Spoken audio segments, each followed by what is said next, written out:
Bonjour, nous allons voir ici le montage de l'aurore.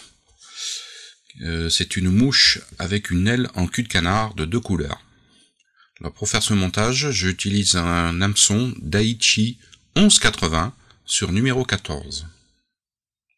Et le fil de montage que j'utilise toujours, c'est du 12-0 de couleur tabac. Donc nous allons faire en premier une queue avec des fibres de plumes de pardot.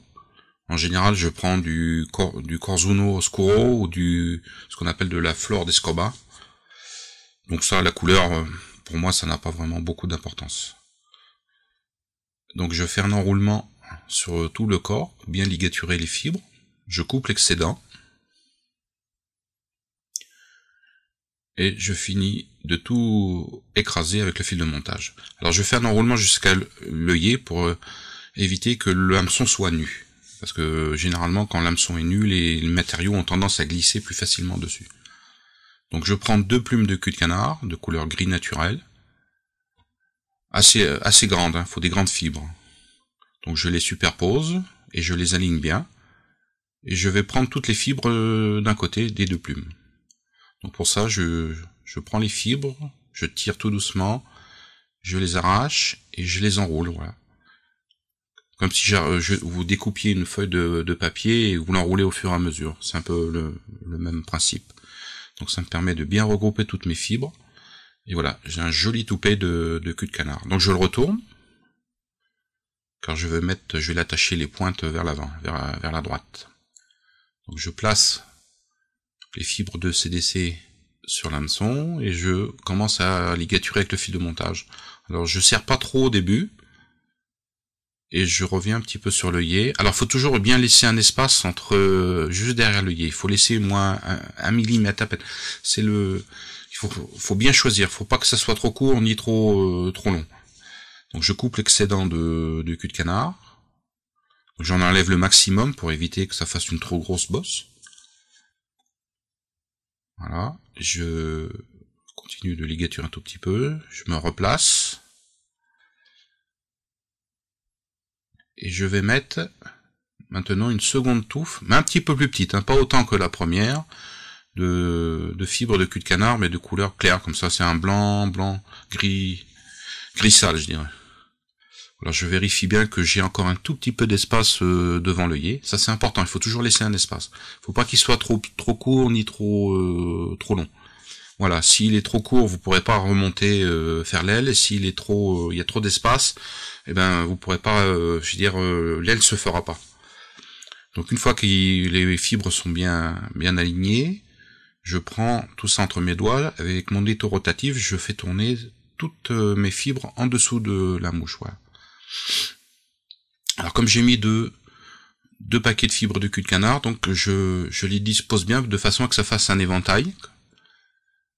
Et je commence déjà à les séparer. Alors c'est-à-dire que je répartis de chaque côté la bonne quantité de fibres pour que ça soit égal. Vous voyez, on commence déjà à voir un peu l'aile qui se forme. Donc, en faisant déjà ça va vous aider quand on va arriver sur la fin de la mouche.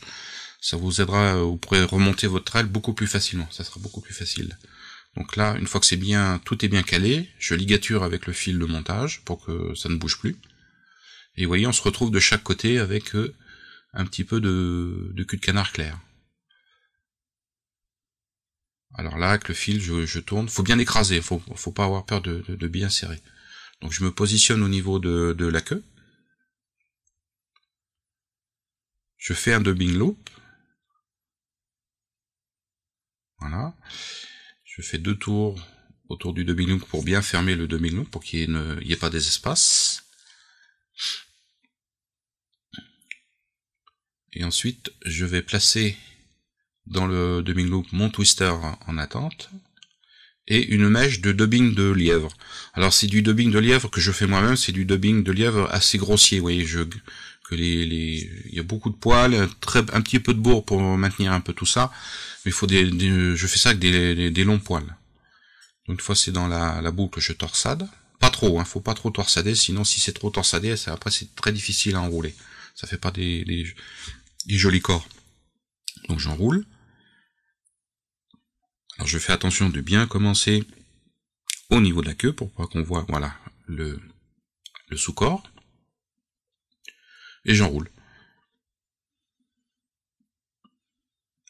Alors, il y a une petite difficulté, c'est de bien mettre la bonne quantité de dubbing pour pouvoir faire un enroulement sur tout le corps de la mouche. Alors au début on tâtonne, on en a trop, on en a pas assez, donc après avec le temps, si vous en faites une dizaine, vous verrez tout de suite la quantité tout de suite qu'il faut mettre. Donc là, je passe tout devant, je maintiens toutes les fibres en arrière et je bloque le fil du dubbing loop, voilà. Donc déjà votre aile a déjà commencé à remonter. Je coupe le fil du dubbing loop. Et je vais bien rabattre toutes les fibres en arrière. Et je fais ma tête. Et tout en faisant ma tête, je remonte sur les fibres de CDC. Ça va les pousser en arrière. Voilà. Là on peut voir ici que ça répartit bien les fibres de CDC claires. Et ça vous fait deux jolies petites ailes de chaque côté. Donc je fais, une fois que j'ai fini ma tête, je mets une petite goutte de cyanolite sur le fil, comme ça ne bouge plus, et je coupe. Voilà. Donc maintenant, il va nous rester à couper l'aile, ajuster l'aile, et faire un peu de toilettage. Donc il faut, je tire, et avec une paire de ciseaux, je coupe en biais, juste au-dessus. Alors moi je conseille, c'est au début, si vous n'êtes pas sûr, de couper long, comme ça c'est toujours plus facile de recouper. Une fois que c'est trop court, c'est trop tard. Donc j'enlève, j'égalise toutes les fibres, j'enlève un petit peu ce qui dépasse, je peaufine, et voilà, vous avez une superbe mouche en cul de canard qui va flotter, qui va bien se poser sur l'eau. Donc bien sûr, vous pouvez faire varier les couleurs, hein. Vous pouvez prendre du gris avec du jaune, du gris avec de l'olive, du jaune avec du olive. Bon, il y a plein de combinaisons à faire. Donc cette technique, vous voyez, ça vous permet de faire des jolies ailes en cul de canard et facilement. Et voilà, le corps en dubbing de lièvre permet aussi de faire une bonne flottaison. Voilà, faire comment faire une belle aile en cul de canard très facilement et simplement. À bientôt.